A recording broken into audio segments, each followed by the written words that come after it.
Great, thanks Dale, and thanks to Sim Cafe for having us on board. I was lucky enough to attend the conference last year in person, so good to see things continuing online. And Mitch Buzzer will also be talking about the work that's being done in arts as well. He's there in the nice in the nice pad there in the red. So I'm going to talk a little bit about a bit of an overview of what we've been doing at the uni with VR, and then and then Charles will talk from the medical side of things as well. So my role at the uni is as the immersive media coordinator. So I try and help keep an eye on all the different things that are happening and work with faculties and departments on these areas. So I've just been in that role for about a year. Before that, I was involved heavily in video production and media content, sort of my background in that way. That's a photo from the digital learning hub that Charles will talk a bit about with their use with students. So the reality lab we've had running since 2014 when the DK2, well actually when I first saw the DK1, I was like, this is terrible, but it's really interesting. And so as VR developed and as Oculus, get the DK2, then we started to build up our offerings. Staff would come to us and say, what is this thing about VR? We want to try it. So we were able to purchase a couple of headsets. As they would come out, we'd try them and see where they were useful in education and teaching and learning, because things like virtual environments have been used in various capacities over the years. We've seen Second Life come and go and sort of bubble away, and so there's always interest there to see where it's useful. So people often say, oh, don't look at the tech first, focus on the content. That's true to a degree, but you need to know what the tech can do in order for when someone comes to you and go, I've got a problem, we can say, here's a solution we've already nutted out, use this. So you actually do need to be doing both at the same time. We have a room set up, or we did have a room. It's currently shut down at the moment while pretty much the whole uni is working remotely, as I'm sure many of you are as well. But we had a space that we use for virtual production, so we would be able to film people on green screens, do a little bit of virtual compositing as well, so you can have people in VR and see the context of them working. We've had artists, we've also gone on virtual tours, so just exploring a lot of different areas with that.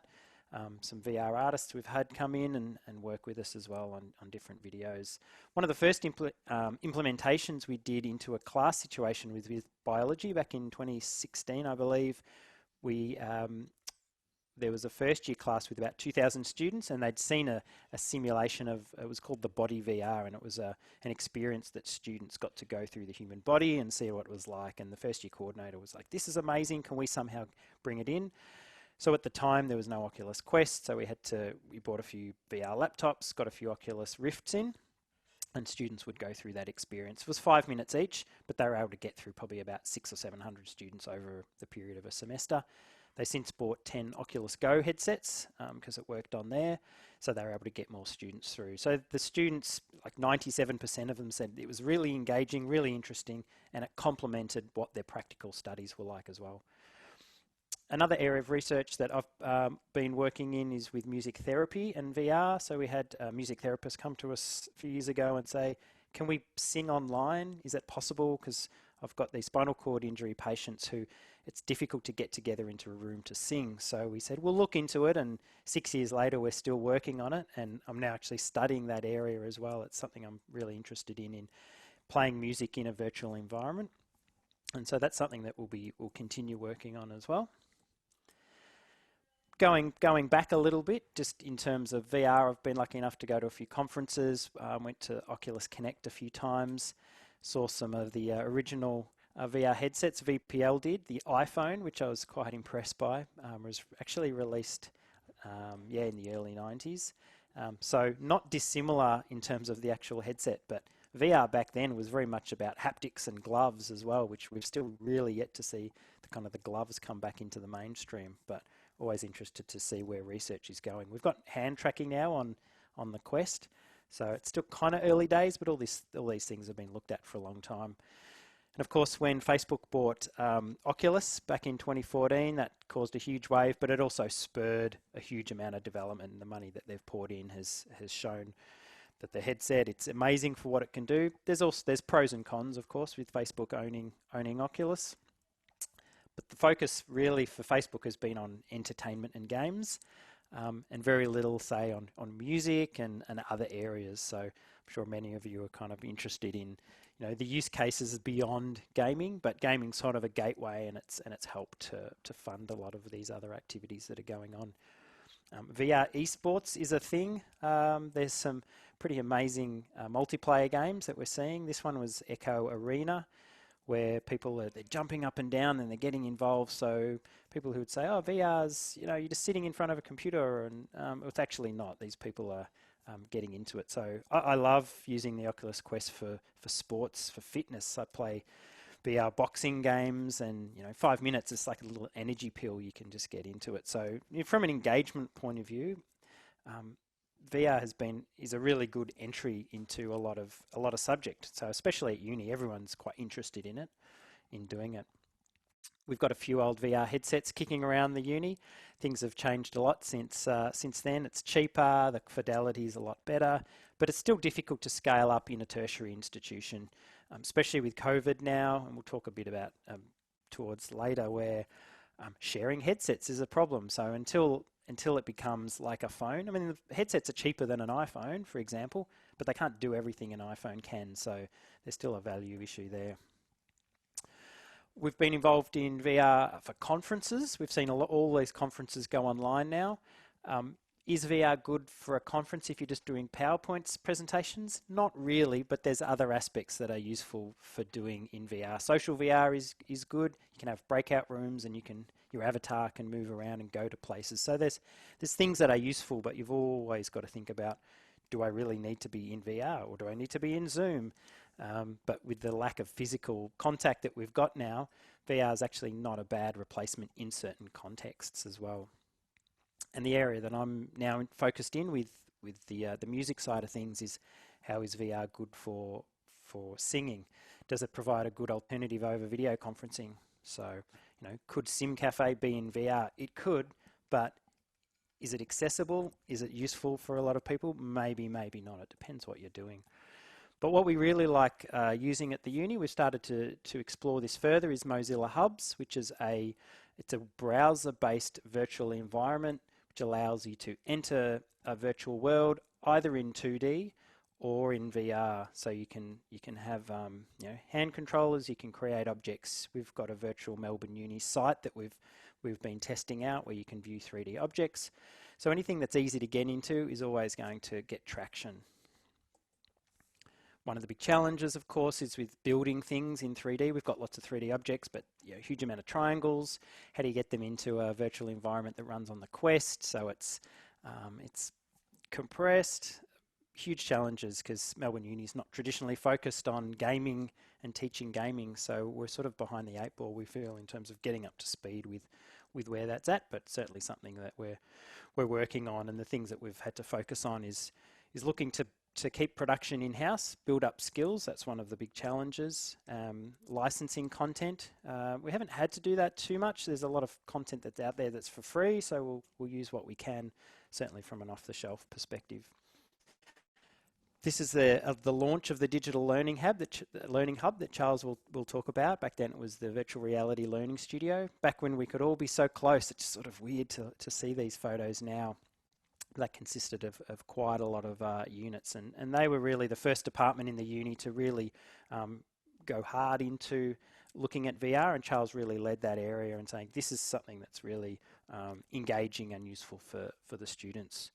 Of course, the big challenges now are, how do we reopen labs if and when classes go back, so that you can share headsets? And we've seen there's these UV cleaning devices, or there's, do you quarantine the headset for 72 hours? Do you give it a clean? Do you have to send it out to people? So lots of open questions still, but at this stage where the uni is very much operating remotely, so we're not really sure how that's progressing. So always interested to hear what other people's thoughts are on that as well. So I'll hand over to Charles now, and he'll talk a bit about his work, and then we'll switch to Mitch after that. Thanks, Charles.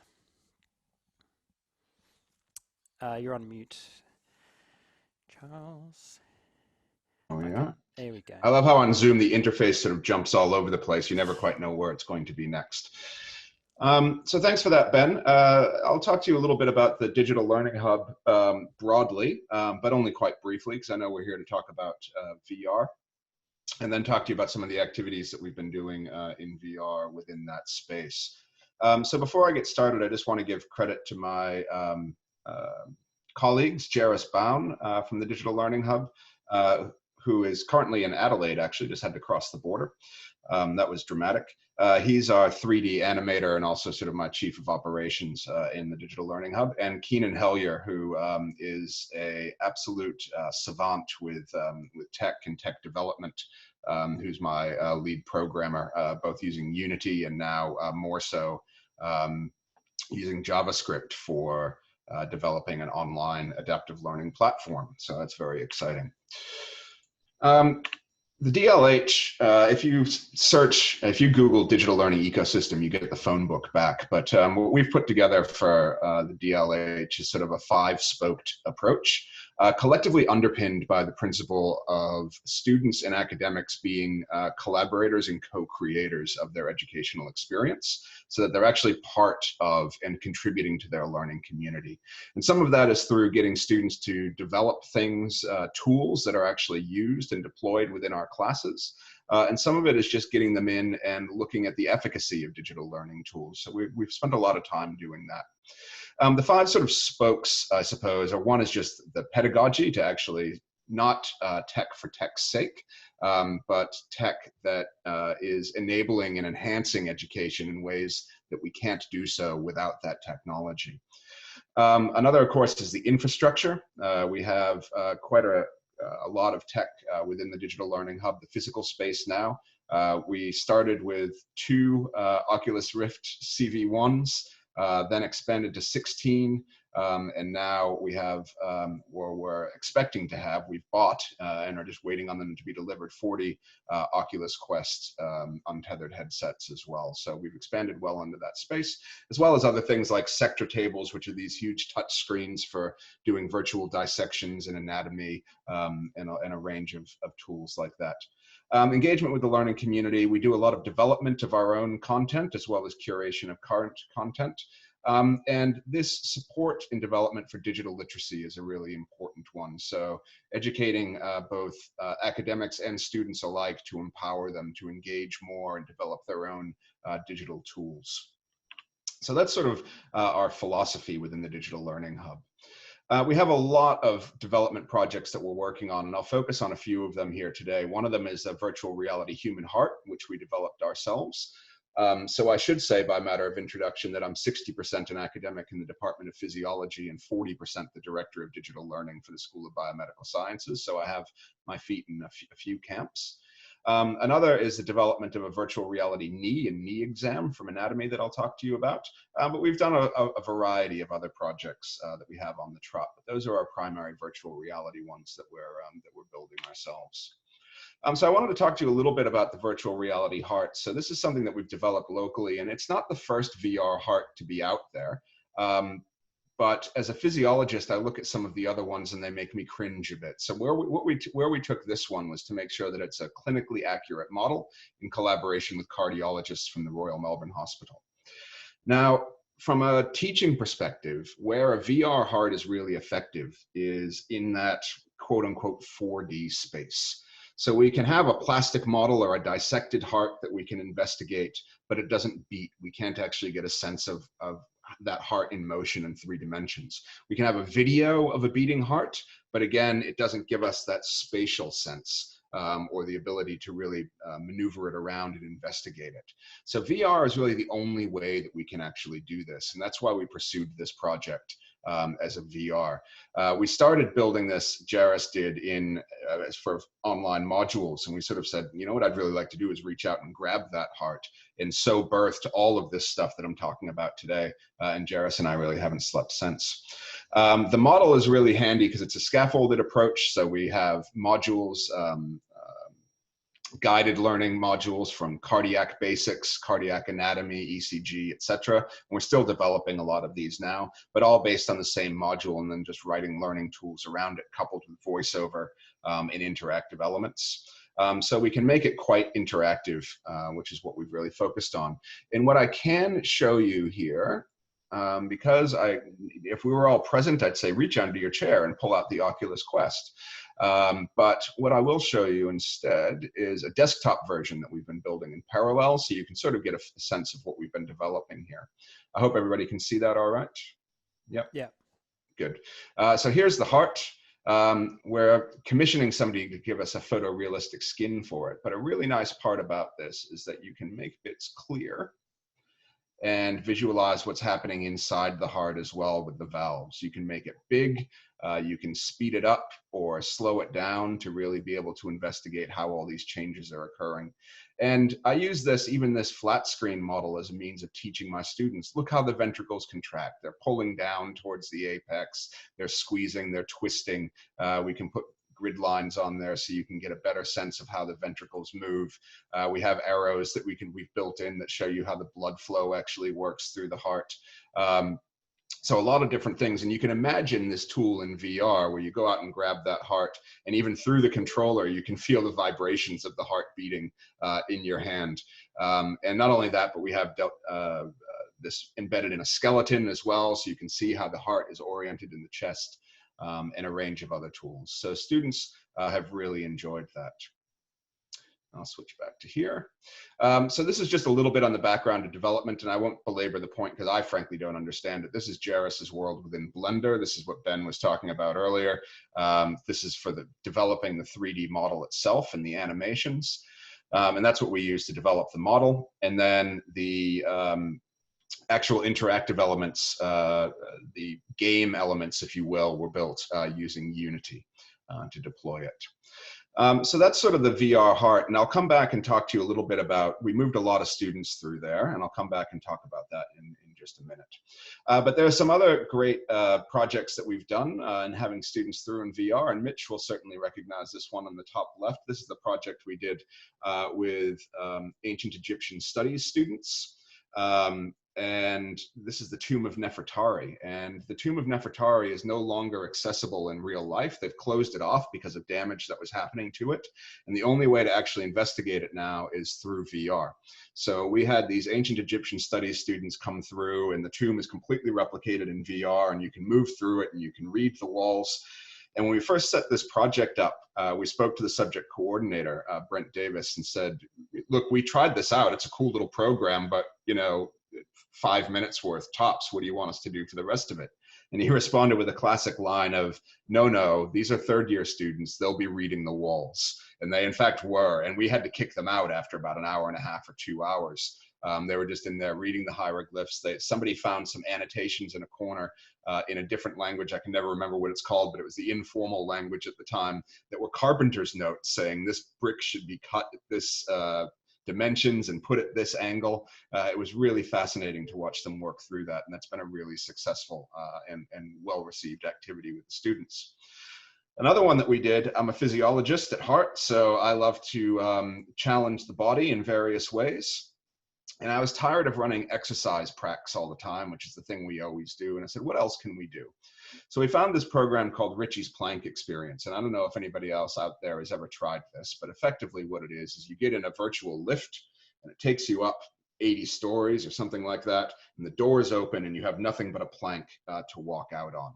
And as somebody who's a bit acrophobic myself, that was absolutely a terrifying experience. And to me, this program really illustrates how far VR has come to be able to take over your senses. I literally could not walk out on the plank. I couldn't bring myself to do it. I knew I was in a safe room, but it had taken over my senses in such a way that I was absolutely terrified and did not want to step out on that plank. So we made students do it instead. And what we did was we took students and we went to the top of the Eureka Tower here in Melbourne. And they have this glass box that goes out the side of the tower, and you look straight down, and it's quite a confronting experience. So we did that, and we took their blood pressure and heart rate and all these different physiological measurements. Then for 4 weeks, we put them through Ritchie's Plank Experience. Half of them went up and did the plank.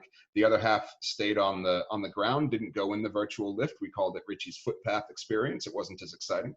And then we went back to Eureka Tower after that to see if this VR conditioning actually had an impact on the physiological response to that height stress in Eureka Tower.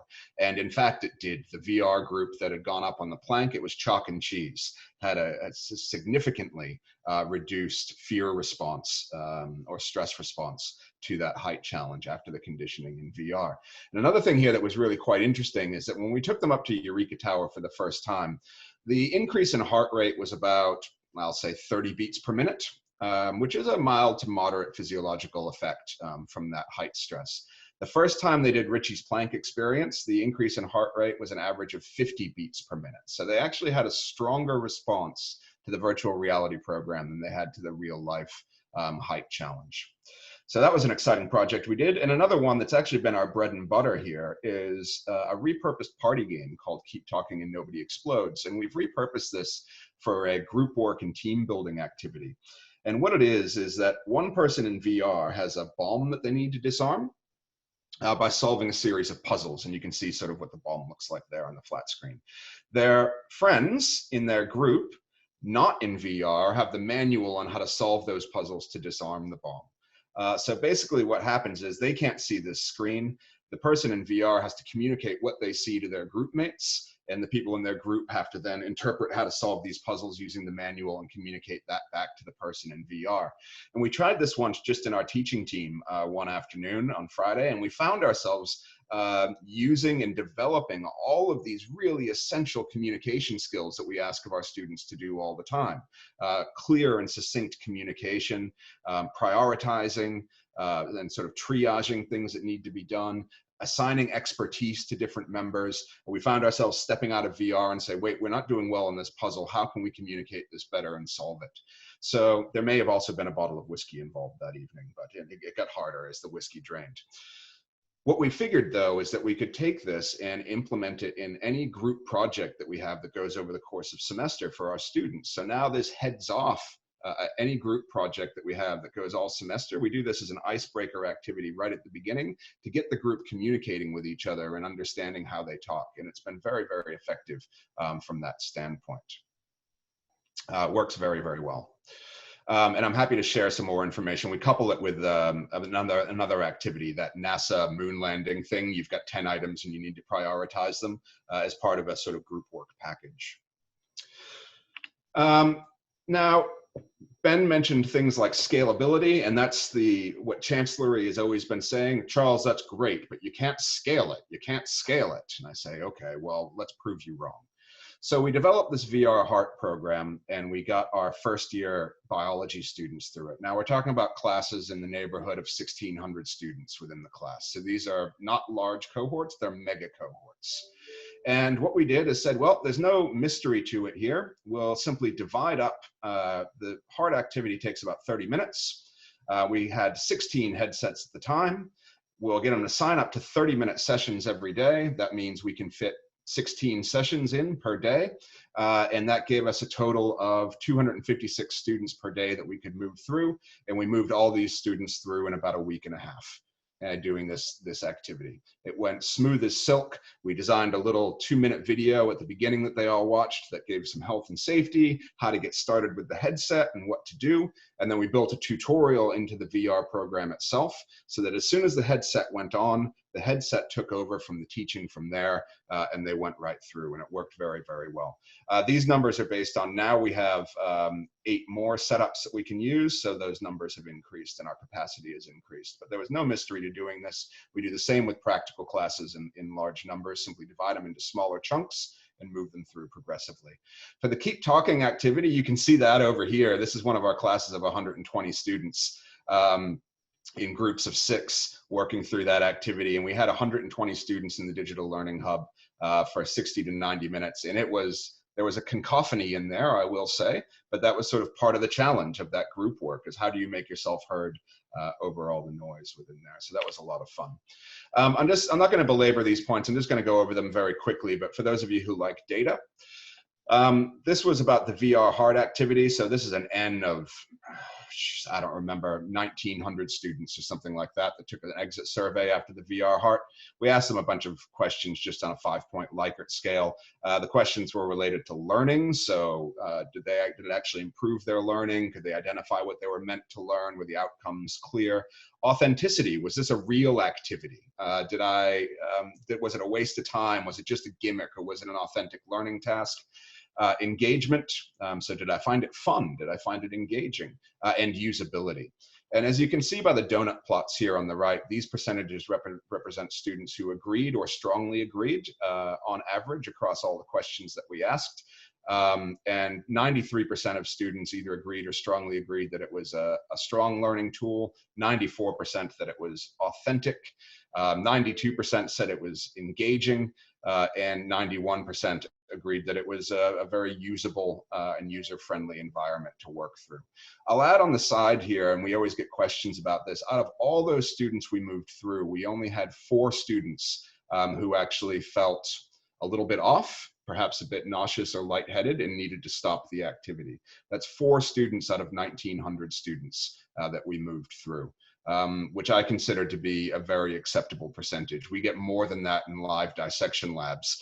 When they see a cadaver or a toad dissection or something like that, you get actually a higher percentage there of students who need to stop the activity because they feel unwell. The last one I'm going to touch on only briefly, and this is a work in progress, and don't tell my colleague Michelle that I'm presenting this, because I forgot to ask her. But this is one we're working on with the Department of Anatomy. This is building a virtual knee and knee exam. Now, the idea here is for folks like physiotherapists, they learn the anatomy, underlying anatomy, and they learn if I pull on the knee this way, it's testing whether X ligament is disrupted. But they can't really tie that test to the underlying anatomy. So where we want to go with this is having basically a clear knee where you can see the ligaments around the bone. And if you push it and pull it in different ways, you'll actually see that ligament highlighted. So you actually understand why this test is there and why we're doing particular physical tests on patients to test the structural fidelity of the knee by tying it to that underlying anatomy.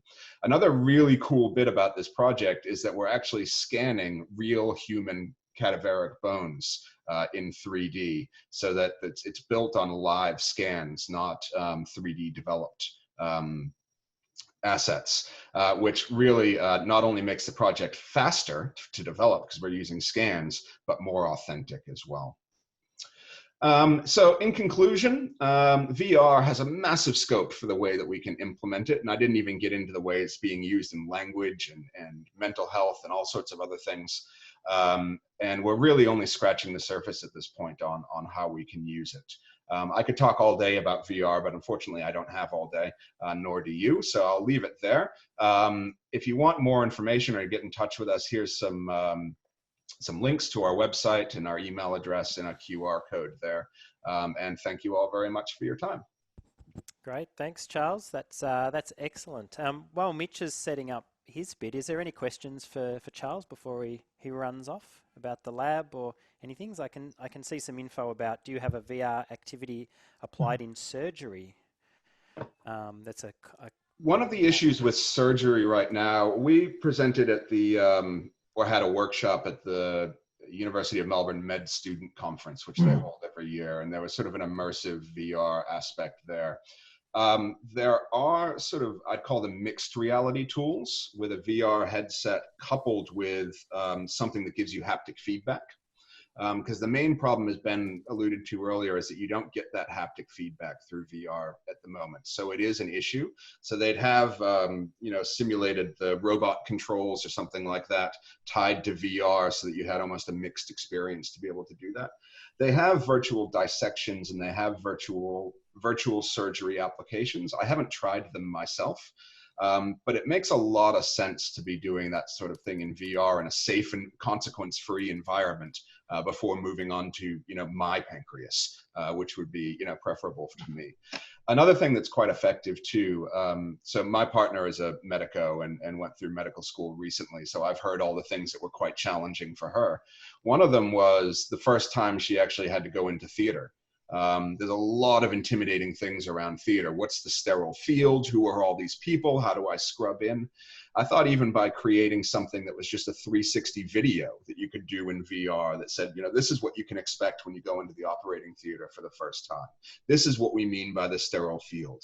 This is the scrub nurse over here, and this is his job. This is the surgeon over here, and this is what she's going to be doing. You can see the anesthesiologist over there because they're doing crossword puzzles and wondering what 3 down is. And sort of point out how all those things fit together and give students a little bit more comfort going into that environment. But we haven't looked into it too much now. School of Biomedical Sciences is separate from the med school, and I'd love it if the med school got more involved with us, but it's been a bit of an uphill battle. Great, thanks, Charles. That's fantastic. I'm happy to field a few more questions if anybody has them, but otherwise feel free to email me. I've got a quick one. Can we fit one in, or are we running behind? No, go ahead.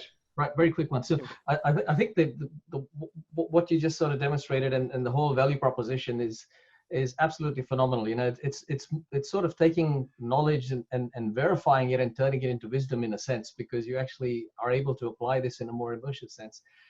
You mentioned, you know, you cringed at some of the stuff that was out there, and I completely empathize with that. What mechanisms or what do you do to ensure the authenticity or the validity of the models? How do you get it right? What is there? Are there frameworks that you use? Is that something that needs development? There seems to be a gap in that area. So the heart, for example, or other people's models? Well, pick the heart, because that was okay. So the one we developed, we have sort of 2 things that you need to worry about here. One is the anatomy, and the other is the actual physiology. So the contractile properties, for example, in the heart. The anatomy, we started with a model of a scanned human that we used. We needed to tweak it a little bit, and it was actually quite difficult. I won't get too into it, but the model, when it was scanned, wasn't built for somebody to be able to work with it in Blender to animate it. It was an absolute mess. So it took a long time to clean up that model. But beyond that, we used MRI imaging to give it the first pass. So live imaging of a heart contracting, to get all that down. The cardiologist helped us tremendously with a lot of numbers. So this is how much, by how many degrees the ventricular torsion is on this point. This is how many degrees it is here. And a lot of back and forth with them, showing them the model. And they'd say, oh, we just need to touch up a little bit here and a little bit there. So I think you need to be talking to the experts to get it right, is the bottom line. And it's been a 4-year process. And even now, we're just getting to the point where we're satisfied with it. Excellent. So it's been essentially by reference to real data that you've captured, and it's that spread of data and the authenticity of that data that you use, and the skill set of the expertise of the people that apply it. Correct. Yeah. And importantly, it is still just a representation, not a simulation. Yeah. And the simulation is a whole field that we can't even get into. I would have loved to be able to say, all right, I'm going to add adrenaline, and then we can actually measure how hard the heart's contracting and all of those sorts of things through simulation. But that's an entire different project. Right now, it's just a representation. And right now, we're actually developing a really nice thing for the coronary vasculature, and a module on how things move through the coronary vasculature and anatomical variations between different patients on that vasculature as well. So I have an honors student who's developing that. So we're trying to harness everybody that we can to do things for us. Yeah. Excellent. Thanks, Charles. Great. Thanks, Charles. My pleasure. If anyone's got other questions, feel free to send them through to us. I'll now introduce Mitch Buzzer from the Arts E-Teaching team. Apologies, I need to run, Mitch. All good. Thanks, Charles. And he'll talk us through some of the work that they've been doing. Thanks, Mitch. No problem. Hi, everyone. Let me just share my desktop too.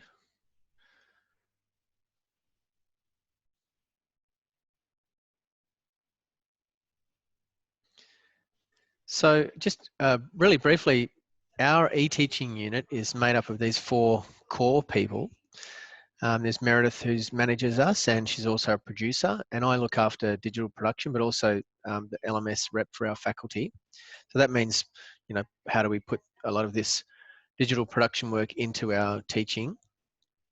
We have Sam, who looks after all our really high quality video production, and Dan, who runs the media production equipment store.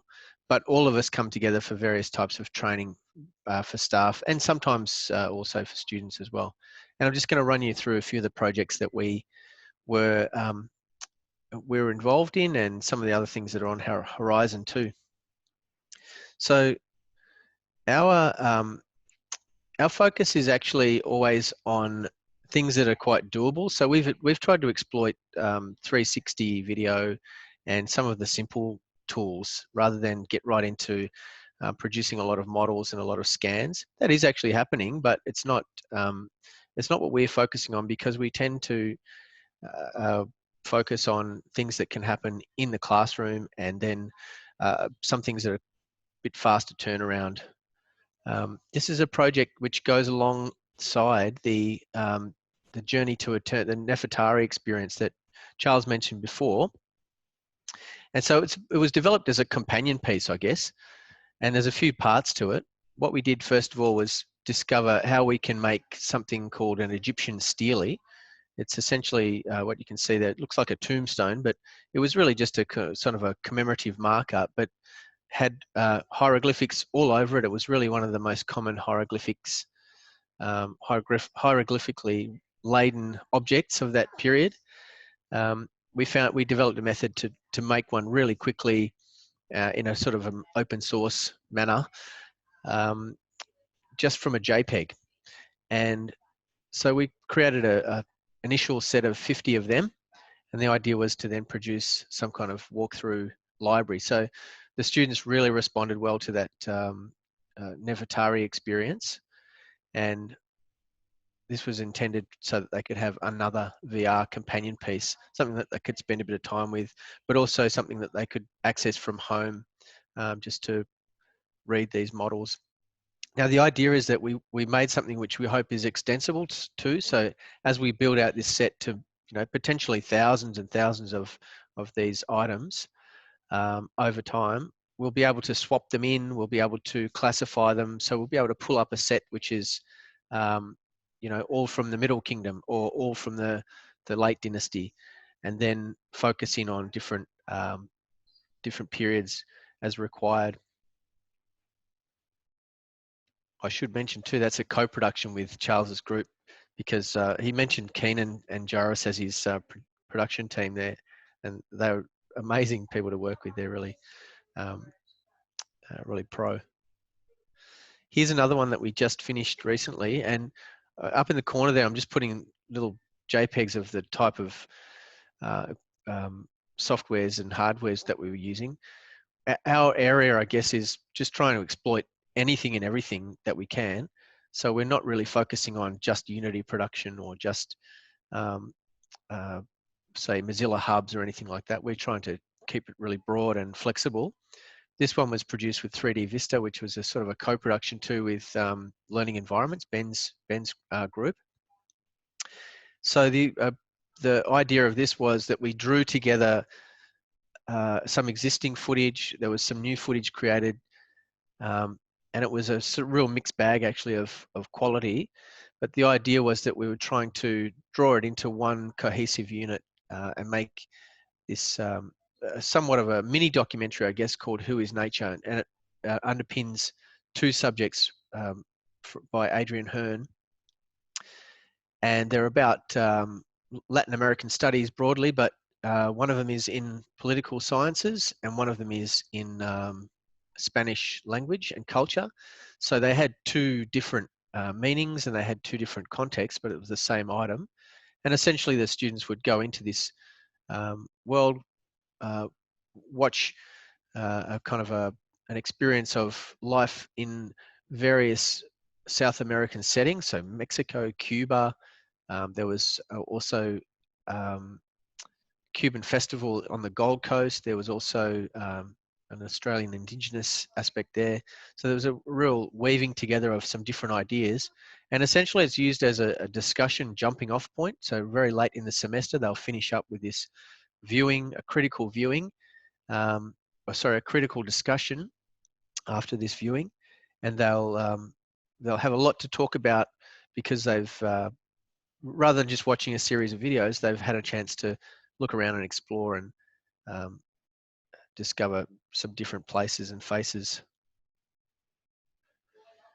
Here's a couple that we produced last year, which were really, really simple, and they're two different things. One of them was a postgrad thesis production. So it was really about recording a live event. That's the image that you see up in the corner. Apologies, they're probably a bit too small. But the other part of this one, Encountering the Unknown, was we developed a method for extracting photospheres from a popular video game series called Assassin's Creed. And the really great thing about Assassin's Creed is that it's set in ancient Egypt, and there's another version of it set in ancient Greece. And so we there's two areas of study that we could draw on, and we just used a really simple method using the in-game camera. We took a series of photos and transformed them into photospheres. It was really successful. It was really seamless. A lot of the imagery that we got out was amazing. But then we could put them into these simple VR experiences. VR actually is now only on mobile or in the headset, so it's no longer a screen-based platform. But for a while, that was really very useful because it was totally free. You could create these really simple video plus stills types of walking tours. You know, you could lay down arrows on the floor. You could have hotspots. You could have pop-ups. There was a titling package built into it. It was really very easy to use and had just the right amount of features. And then on the other side, cultural clusters. The idea behind this one was a simple walking tour of various sites in Melbourne, ACME, the Australian Centre for the Moving Image, the NGV, the Hamer Hall Arts Centre, the famous Spire, right down to the South Bank area where it's kind of tightly integrated with the Victorian College of the Arts, the Melbourne Recital Centre. So essentially we did a 360, a short 360 filming with Brian and Dom there pictured in the picture, and they would give a little rundown on why is this place important and why is this how is this part of a cultural cluster. So there was two aspects to this. Brian would every semester take his students on a walking tour, and he would actually just walk them around this cluster of buildings which are all in the heart of Melbourne. And then Dominic was talking about why is this important? Why is this, when you go to modern cities in the world and you see that the cultural sites are clustered together, how is this evolved, and why is this important in terms of arts management and the culture of the city? And just to finish up, I just wanted to show you some of the things that we've got coming up on the horizon. So we're going to probably develop some more material from the Assassin's Creed series. The older version of the game, which is called Assassin's Creed Unity, is also set in the time of the French Revolution. So we're hoping to revisit that and work on getting some assets from that as well. We're doing a very interesting project with our French language studies program. So initially they're just going to use a simple app called Mondly VR. I personally think it's not that effective, but they've decided to use it as a first step, as a bridge to breaking the ice. We've also developed heaps and heaps of screen-based 360 assets via SeekBeak. Again, another simple production method. The idea is now to each second year they go out to the French Loire Valley, the beautiful green verdant countryside of just below Paris, I think, and they visit all the famous castles and chateaux there, royal chateaux. So the idea will be that next time they go, we'll hopefully send some production equipment and a person, hopefully me, along with them, and we'll produce some more material at the same time. We've just been given some funding to produce an initial VR model of the Manus Island Regional Processing Centre. So this is an interesting project because it's actually been removed and demolished, and it's going back to nature. The local vegetation is starting to regrow there now, and the memory of it is being erased somewhat. There's a project now to rebuild it from Google Earth images, and then we'll progressively make that more and more higher fidelity, whatever might be possible to do. But we're also going to weave it in with an interesting documentary that was produced by someone who was inside Manus. His name's Behrouz Boushani. And so the concept is really just bringing those two media products together, and then making some kind of interesting education asset, plus also giving a second life to this important information that came through in Behrouz's documentary. There's a couple of other projects there to do with recreation of historical panoramas, and the other ones are really about in-class demos. But I think I've probably spoken for 10 minutes now, so that's great. I'll Thanks. finish up. Yeah. Thanks, Mitch. And I'm happy to answer any questions.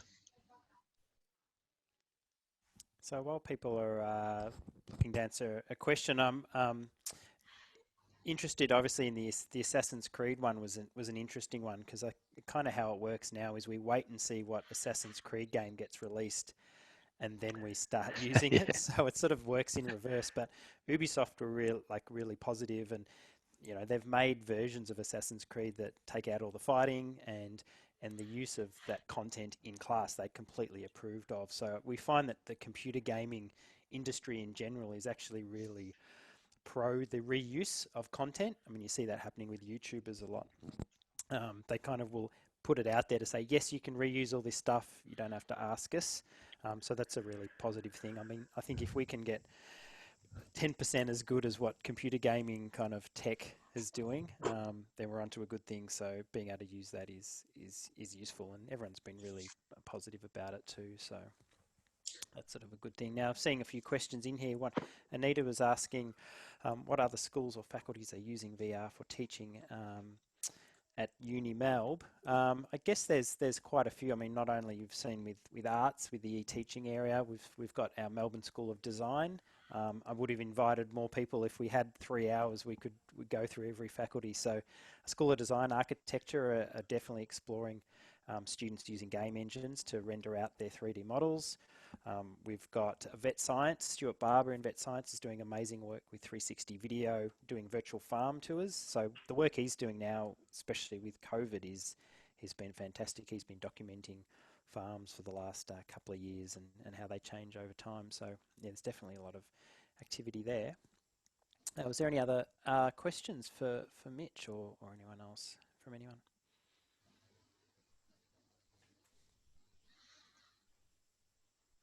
I'm just going to put a couple more links in there as well, Ben, to the Assassin's Creed stuff, because that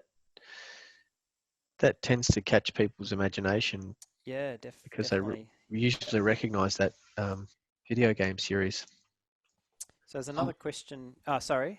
Oh yeah, I was just going to say Elizabeth has raised a really interesting question, and that's having done work with University of Melbourne as well.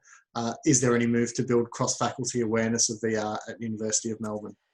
Yeah, absolutely. And that's kind of, I've wrote that into my job description as something for us to work on, because traditionally it's not anyone's job to actually do that, to bring the silos of departments together. So everyone's interested in doing it, but it's just usually at the lower end of the priority list, because everyone's got so many other things to do. So being able to carve out a space for that, we have internal Teams discussions. We've got a Yammer channel. We're doing meetups, but we're now doing meetups in Zoom. So yeah, it's a slow process, but we have awareness as to most departments, Elizabeth, and what people are doing. So it's more just, we have to keep reaching out and going, who's doing what? Because it changes every year, of course, and you get students doing things as well. So yeah, it's a challenge for all departments, let alone what other unis are doing. There was a great conference recently that Griffith put on, which brought all the unis together and everyone shared what they were doing with VR. So there is a fair bit of activity there, but it is just a challenge keeping up with it. A lot of people would answer the question at Uni Melb. A lot of people would answer that question by saying Ben is actually the hub of the wheel there, the virtual reality studio. It's a place where we can all come and swap and share ideas, and it's just brilliant to be able to see what everyone else is working on. I always think that, part of my job is setting up grade books and stuff in people's websites, but we've got 54 disciplines in the arts faculty, and I just see that as a big runway of projects that, I'll go out and talk to people all year, and then projects will just come. They'll just pop up, and it's brilliant. Yeah, you kind of want to live about 10 lifetimes to be able to explore every area and everything that people are doing. I know that feeling. Yeah.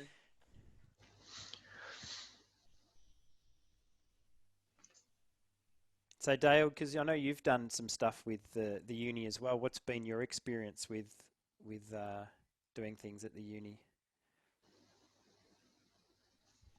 I can see there's a photo from the simulation conference. That was when I brought up the quest, didn't we? We were doing some demos of that. Was the plank experience. Yeah, sorry, and that's the classic example of somebody crawling along the plank. I thought I'd share that, and that was for those of you from Simos. That was during the dinner. We were all sneaking out to play with the Oculus. Was it Go or Quest? That was the Quest. That Quest had only just come out, so we brought it up, and that was I forgot his name. He won the with the physio ball game. Yeah, the Sweebo Tilt guys. The Sweebo, yeah. But she was very scared, so that was quite a bit of fun. Yeah, and that's a lot of people's reactions to the plank experience. I mean, for people who've tried VR, it's got that extra level of just physically making you think you're there, even though you're not there.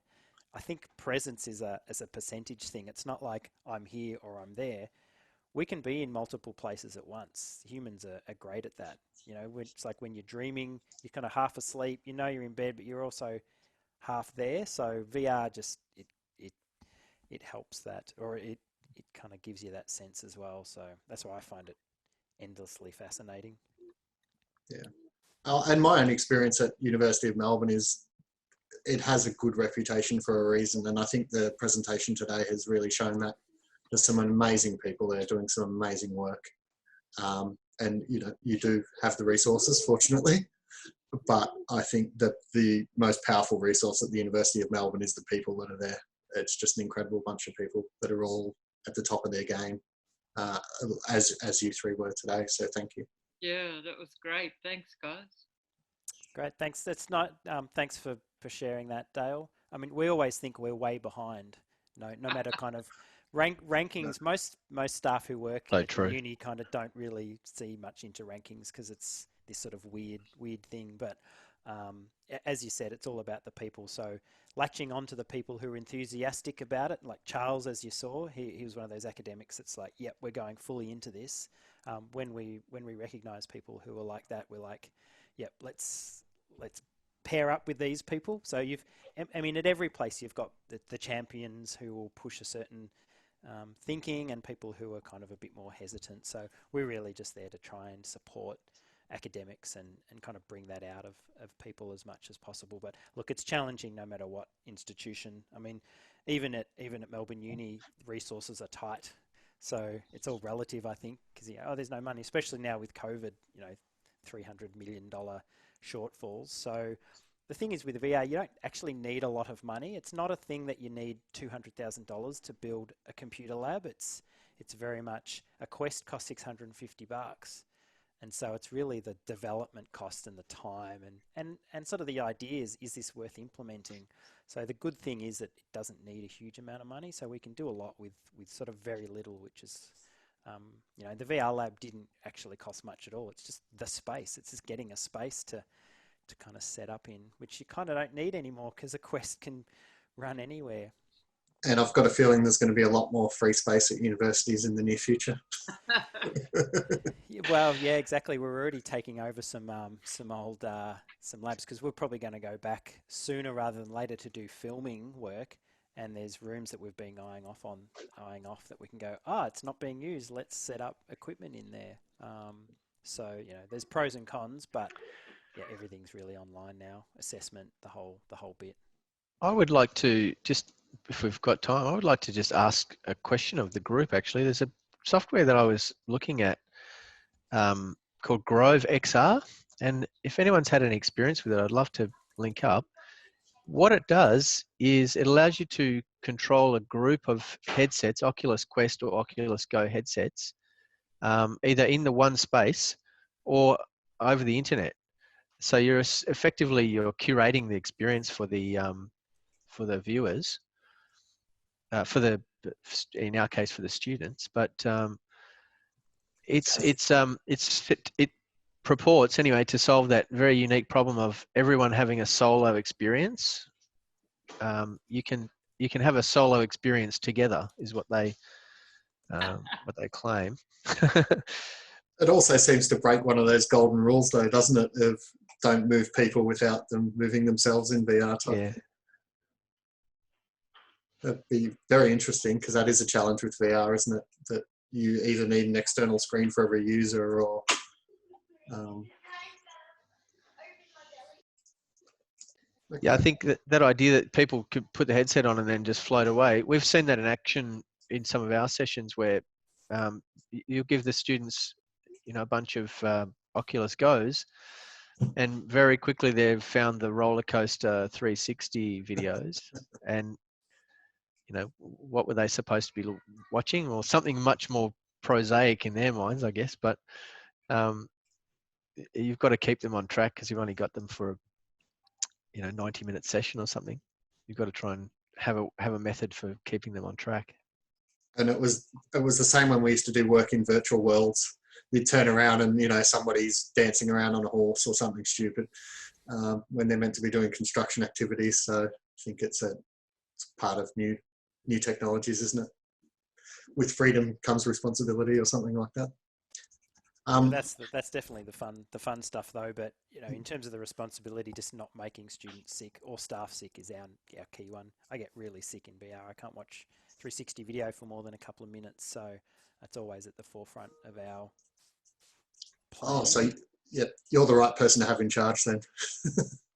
Yeah, so I'm constantly having discussions and battles about this should not be released. Do not show this to students.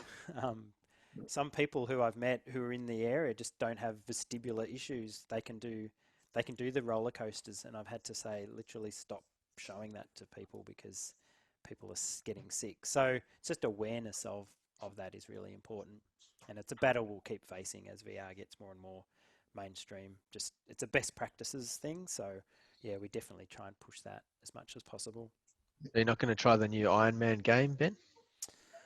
Flying through the air? No. Okay. 2 seconds of that, and I'm done. Mostly, unless it's done. If it's smooth movement and it's slow and it's the same, it's acceleration that's the problem. So not all movement is terrible, but just most is. All right. Thank you so much for your time, both Ben and Mitch. It's really appreciated. And I'll email Charles to thank him again. I'd like everybody just to join me in thanking Ben and Mitch. And thank you to everybody that came along as well. Quite a few new faces today, so that was great. And next week, we'll sort of be continuing a little bit on this theme with Gillian, whose head's just popped onto the screen. Gillian's an associate professor at RMIT, who does a lot of work with serious games at RMIT in the College of Business. And she'll be talking about how she uses serious games and also what effect remote learning has had on the use of those serious games. So we look forward to seeing you next week. And thanks again, Ben. Thanks, Mitch. Nice to meet you. Thanks for having us, Dale. All right. Thank See you all. again next time. Bye-bye. Great weekend. It was very enjoyable.